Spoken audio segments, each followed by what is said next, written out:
குரு பிரம்மா, குரு விஷ்ணு, குருதேவா மகேஸ்வரா, குரு சாஸ்தா பரபிரம்மா தத்மஸ்ரீ குருவே நமக. குரு நன்றாக வாழ்க. நேயர்கள் எல்லாருக்கும் வணக்கம். இந்த வீடியோவில் சோபக்கிருது வருடம் தை மாதம் 29ஆம் தேதி, அதாவது பிப்ரவரி மாதம் 11ஆம் தேதி குரு பகவான் வக்ர நிவர்த்தி அடைகிறார். நவகிரகங்கள்லேயே முழு சுபகிரகமாக இருக்கக்கூடிய குரு பகவானோட வக்ர நிவர்த்தி பலன்கள் அப்படிங்கிறதான் நம்ம பார்க்க போகிறோம். அதாவது குரு பகவான் எந்த வீட்டில் வக்கரம் அடைஞ்சிருக்கார் அப்படின்னு பார்த்தீங்கன்னா, காலசக்கரத்தோட 2வது வீடு, தனம், வாக்கு, குடும்பம், இந்த மூணையும் குறிக்கக்கூடிய இடத்துல தான் அவர் வக்கரம் அடைஞ்சிருந்தார். இப்போ வக்கர நிவர்த்தி அடைய போகிறாரு. இந்த காலசக்கரத்தோட 2வது வீட்டில் குரு பலமிழந்துட்டார். அப்படிங்கும்போதே உங்களுக்கு பார்த்தீங்கன்னா தனம், காசு பணம் அப்படிங்கிறது வந்திருக்காது. வாக்கு, கொடுத்த வாக்கு அப்படிங்கிறத காப்பாற்றிருக்க முடியாது. குடும்ப உறவுகளிலும் பல சர்ச்சைகள், சிக்கல்கள், இது எல்லாத்தையுமே குரு பகவானோட அந்த பலமிழந்த காரணத்தால் கெட்டு போயிருக்கோம்.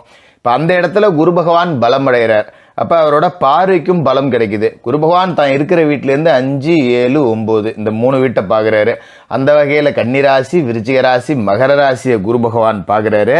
இப்போ பலமடைகிற குரு உங்களோட ராசிக்கு என்னென்ன பலன்கள் அப்படிங்கிறத கொடுக்க போகிறார்.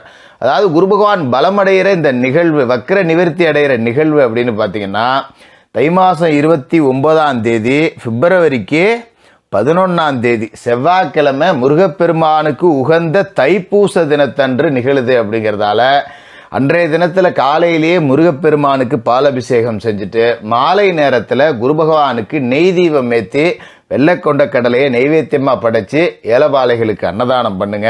இந்த குரு வக்ர நிவர்த்தி காலகட்டத்தில் கோடீஸ்வர யோகம் உங்களை தேடி வரும். சரி, இப்போ உங்களோட ராசிக்கு என்ன பலன்கள் கிடைக்க போகுது அப்படிங்கிறத பார்ப்போம். கன்னிராசி நேயர்களே, உங்களுக்கு இந்த குரு பகவானோட வக்ர நிவர்த்தி காலம் எப்படி இருக்குது அப்படின்னா, நீங்கள் எதிர்பார்த்து காத்துக்கிட்டு இருந்த ஒரு நாள் வந்துருச்சு அப்படின்னு தான் இதை சொல்லணும்.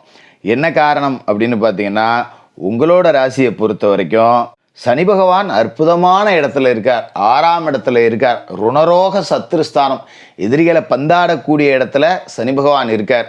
அதே நேரத்தில் கலத்திரத்தில் ராகுவும் ஜென்மத்தில் கேதுவும் உட்காந்துக்கிட்டு உங்களுக்கு குடைச்சல் மேலே குடைச்சல் அப்படிங்கிறத கொடுத்துக்கிட்டு இருந்தாங்க. குறிப்பாக பார்த்தீங்கன்னா குடும்ப உறவுகள் கெட்டு போகக்கூடிய வாய்ப்பு இருந்திருக்கும். கணவன் மனைவிக்குள்ள பிரச்சனை, காதல் உறவுல பிரிவு, இந்த கிரேப்புக்குன்னு சொல்கிறாங்கல்ல, அந்த மாதிரி ஆகிறது. மனைவி கோச்சிட்டு அம்மா வீட்டுக்கு போயிட்டாங்க, வீட்டில் நிம்மதி இல்லை, எப்போ பார்த்தாலும் சண்டை, இந்த மாதிரியான அமைப்பு இதெல்லாம் இந்த ராகு கேதுக்கள் உங்களுக்கு கொடுத்துட்டாங்க. ஆனால் சனி அதை தடுத்துருவார். பெரிய அளவில் பிரிஞ்சு போகிற வாய்ப்பு அப்படிங்கிறது இல்லை. ஒரு தற்காலிக பிரிவு அப்படிங்கிறது இருக்கும். இல்லைன்னா கரைமுறைன்னு கத்திட்டு எடுக்க வேண்டியதான். எலியும் பூனையுமா தான் வீட்டில் இருக்க முடியும். 1 மணி நேரம் பேசிக்கிட்டு இருந்தோம் மனம் விட்டுன்னா 50 நிமிஷம் சண்டை அப்படிங்கிறது நடந்துடும். இனிமேல் அந்த மாதிரியான பிரச்சனை அப்படிங்கிறது இருக்காது. என்ன காரணம் அப்படின்னா, குரு பகவான் இப்போ 9வது வீட்டில் பலம் அடைகிறார். இவ்வளோ நாளாக அவருக்கு பலம் இல்லாமல் இருந்தது, அவரோட பார்வைக்கும் பலம் இல்லாமல் இருந்தது. உங்களோட சொந்த ராசிக்குள்ளே இருக்கிற கேதுவை குரு பார்த்து புனிதப்படுத்தி இருந்தார். அதனால் இந்த கணவன் மனைவி உறவுக்குள்ளே பெரிய பிரச்சனை இல்லாமல் இருந்தது. இப்போ குரு பலமிழந்து போயிட்டதால் இந்த இடைப்பட்ட காலகட்டத்தில் பிரச்சனைகள் அப்படிங்கிறது வந்திருக்கும். இப்போ மறுபடியும் குரு பலம் அடைஞ்சிட்டார். அப்படிங்கும்போது அதை சரி பண்ணிடுவார், கவலைப்பட வேணாம். பிரிந்த காதலர்கள் ஒன்று சேரலாம். அதாவது காதல் திருமணத்திற்கு பெற்றோர்கள் கிட்ட ஒப்புதல் வாங்க முடியாமல் சண்டை சச்சரவில் கடந்திருக்கலாம். அது ஒரு பணப்பிரச்சனையால் இருக்கலாம், அவங்களுக்கு வசதி குறைபாடு, இல்லை அவங்க வேறு சாதி, இந்த மாதிரி ஏதாவது பிரச்சனைகள் இருந்ததெல்லாம் இதுக்கு மேலே உட்காந்து சுமூகமாக பேசுனீங்க அப்படின்னா இந்த காதல் திருமணத்துக்கான ஒப்புதல் அப்படிங்கிறத பேசி ஈஸி வாங்கிடலாம். அதெல்லாம் குரு பார்வை அப்படிங்கிறது சரி பண்ணும். அதோட ஓடுனவனுக்கு 9ல் குரு அப்படிம்பாங்க. ஓடுனவன் அப்படின்னா யார்? எல்லாரும் ஓட போகிறதெல்லாம் கிடையாது. யார் ஓடுறா? குடுகுடுனா ஓடிக்கிட்டு இருக்காங்க. வாகன யோகம் கொடுக்க போகிற ஒரு அமைப்பு அப்படிங்கிறது தான். ஒரு பழைய வண்டி வாகனம் வச்சுருந்துருக்கலாம், அது வேலை செய்ய விடாமல் நம்மளை அடிக்கடி ரிப்பேர் வச்சுக்கிட்டு ஒரு இடத்துக்கு அதை நம்பி போக முடியல. ஒரு வெளியூருக்கு போனோன்னா பாதியில் நின்று போகுது, இல்லை ஒரு பெட்ரோல் கொடுக்க மாட்டேங்குது, அடிக்கடி வேலை வைக்குது, வண்டியை மாற்றுறதுக்கு ஒரு நேரம் இல்லையே, ஒரு 10 ரூபா காசு பணம் கிடைச்சா இதை போட்டுட்டு புது வண்டி வாங்கலான்னு பார்க்குறேன், அதுக்கு ஒரு நல்ல நேரம் இல்லையேன்னு நினச்ச கன்னிராசிக்காரர்களுக்கெல்லாம் புது வண்டி வாகன யோகம் அப்படிங்கிறது இருக்குது. அதுக்காக ரோட்டில் நடந்து போயிட்டு இருந்தவங்க நேராக பென்ஸு கார் வாங்கிட்டு போகிறாங்க அப்படின்னு நான் சொல்லலை.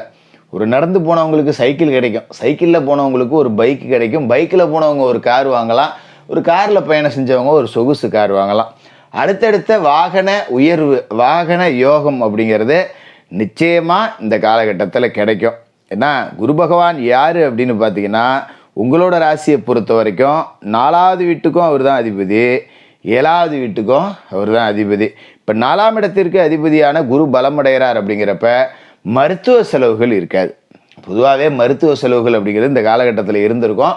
உங்களோட தேக ஆரோக்கியத்துக்கு செலவு பண்ணியிருந்திருப்பீங்க, பெத்த தாயோட தேக ஆரோக்கியத்துக்காக செலவு பண்ணியிருப்பீங்க, இதெல்லாம் நடந்திருக்கும். இனிமே வைத்திய செலவு அப்படிங்கிறது இருக்காது. மாதம் 25,000 சம்பளம் வாங்கி 15,000 கொண்டு ஆஸ்பத்திரியிலே கொட்டினண்டா, இனிமேல் அந்த பிரச்சனை இல்லை, சந்தோஷம்டா அப்படின்னு நீங்கள் நிம்மதி பெருமூச்சு விட்டுக்கலாம். அது மாதிரி 7ஆம் இடத்துக்கு அதிபதி வக்கரம் அடைஞ்சு இப்போ பலமாக இருக்கார் இல்லையா. இவர் வக்கர காலகட்டத்தில் கூட்டு தொழில் சிதைக்கப்பட்டிருக்கும். கூட்டாளிகள் விலகி இருக்கலாம், கூட்டாளிகளால் பிரச்சனை வந்திருக்கலாம், இல்லைனா 2 பேரும் ஒருத்தருக்கு ஒருத்தர் சண்டை போட்டுக்கிட்டு தொழிலை நடத்தாமல் மூடி கட்டி வச்சுருந்துருக்கலாம். நண்பர்கள் துரோகிகளாக இருக்கலாம், வாங்கின பணத்தை கொடுக்காமல் இருந்திருக்கலாம், இல்லை நீ கொடுக்கவே இல்லைன்னு சொல்லி ஏமாற்றிருக்கலாம், ஏதாவது உதவி செய்கிறேன் அப்படின்னு சொல்லிட்டு நம்மளை கண்டுக்காமல் போயிருக்கலாம். நம்மகிட்ட இருந்தப்போ 10 ரூபா வாங்கி தின்னானோடா, நான் கஷ்டப்படுறப்ப ஃபோன் அடித்தா ஒருத்தனும் ஃபோனை கூட எடுத்து பதில் சொல்கிறதில்ல, நம்மளை பார்த்துட்டு பார்க்காத மாதிரி போகிறானுங்க. இந்த மாதிரி நண்பர்களால் முதுகில் குத்தப்பட்ட துரோகங்கள் நடந்திருக்கலாம். இது எல்லாம் இனிமேல் நடக்காது. இந்த 7ஆம் இடத்துக்கு அதிபதி பலமடைஞ்சார் அப்படிங்கிறப்ப இந்த தொழில் ரீதியாக கூட்டு தொழில் பண்ணிக்கிட்டு இருந்தவங்க இப்போ மறுபடியும் கூட்டு தொழில் பண்ணலாம். அப்படி இல்லைன்னா அந்த பழைய கூட்டாளியை விலக்கிட்டு புது கூட்டாளிகளை உருவாக்கிக்கலாம். தனித்து தொழில் பண்ண நிறைய திறமை இருக்குது, கொஞ்சம் முதலீடு போட ஆள் இருந்தால் இழுத்து பிடிச்சிருவானே அப்படின்னு நினைக்கிறவங்களுக்கு இப்போ தொழில் பெரிய வளர்ச்சி அப்படிங்கிறத அடையக்கூடிய பாக்கியம் அப்படிங்கிறது இருக்குது. அதோட பிரிந்து போன கணவன் மனைவி ஒன்று சேரலாம். இந்த காதல் உறவுகளில் சிக்கல் வந்தவங்க இப்போ மறுபடியும் ஒன்று கூடலாம். இந்த அமைப்பு இதெல்லாமே இருக்குது. அதோட குரு பகவானோட பார்வை அப்படிங்கிறது உங்களோட சொந்த ராசிக்கே கிடைக்குது. இப்போ ராசிக்கு குரு பகவானோட பார்வை கிடைக்குதுன்னா சகல தோஷமும் நீங்குது. இந்த கலத்தரத்தில் இருக்கிற ராகு, ஜென்மத்தில் இருக்கிற கேதுவால் உண்டான இந்த சர்ப்ப தோஷம் அப்படிங்கிறது நீங்கும். திடீர்னு பார்த்தீங்கன்னா ராத்திரியில் பார்த்தீங்கன்னா படுத்து தூங்கினோம்னா கனவுல பாம்பு வர்றது, எங்கேயாவது வெளியூருக்கு போனோம்னா அடிக்கடி நம்ம கண்ணில் பாம்பு தெம்படுறது, இதெல்லாம் நடந்திருக்கும். என்னமோ பிரச்சனையோ அப்படின்னு அது நம்மளை நிம்மதியாக தூங்க விடாது. யாராவது ஒருத்தர் கனவுக்கு ஒரு விளக்கம் சொல்லி வச்சுருப்பாங்க. இனிமேல் அதெல்லாம் நடக்காது, நீங்கள் கவலைப்பட வேணாம். ஒரு நிம்மதியான உறக்கம் அப்படிங்கிறது உங்களுக்கு கிடைக்கும். அதுமாரி 3ஆம் இடத்துல குரு பார்வை விழுது. சகோதர உறவுகளுக்குள்ள உண்டான விரிசல் அப்படிங்கிறது நீங்கும். ஏதோ ஒரு வகையில் ஒரு இடம் பிரிச்சுக்கிறதுல, இல்லை ஒரு குடுக்கல் வாங்கல, ஒரு திருமண உறவுகளில் நாங்கள் ஒத்துமையாக இருக்கோம், மனைவிகளுக்குள்ளே சண்டை எங்களை இழுத்து விட்டாங்க, பிள்ளைங்களுக்குள்ளே அடிச்சுக்கிச்சு எங்களை சண்டையில் இழுத்து விட்டுருச்சு, இப்படி பிரிஞ்சு போன சகோதர உறவுகள், பங்காளி உறவுகள், அரடிக்கும் ஒரு அடிக்கும் சண்டை போட்டுக்கிட்டது, செவுத்தண்ணி தள்ளி கட்டிவிட்ட, வேலியை மாற்றி போட்டுட்ட, வரப்பை வெட்டிவிட்ட, இந்த மாதிரியான பிரச்சனைகள் எதுவுமே இதுக்கு மேலே இல்லாமல் ரொம்ப சுமூகமாக இருக்கும். 5ஆம் இடத்துல குரு பார்வை விழுதுன்னா பிள்ளைகளோட வாழ்க்கை நல்லாயிருக்கும், பிள்ளைகளோட கல்வி அப்படிங்கிறது நல்லாயிருக்கும்.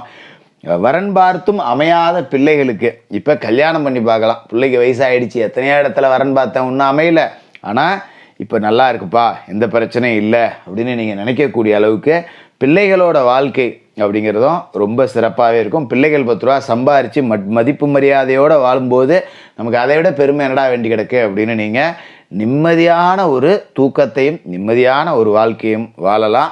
இந்த குரு பகவானோட வக்கர நிவர்த்தி தைப்பூச தினத்தன்னைக்கு வருது. அன்னைக்கே காலையில் விநாயகர் வழிபாடு செஞ்சுட்டு குரு பகவானுக்கு மாலை நேரத்தில் நெய் தீபம் ஏற்றிட்டு ஏலபாளைகளுக்கு உங்களால் முடிஞ்ச உதவிகள் செய்யுங்க. இந்த குரு பகவானோட வக்கர நிவர்த்தி காலகட்டம் ரொம்ப அற்புதமாக இருக்கக்கூடிய ராசி அப்படின்னா அது உங்களோட ராசி தான். கன்னி ராசிக்காரர்களுக்கு வாழ்த்துக்கள்.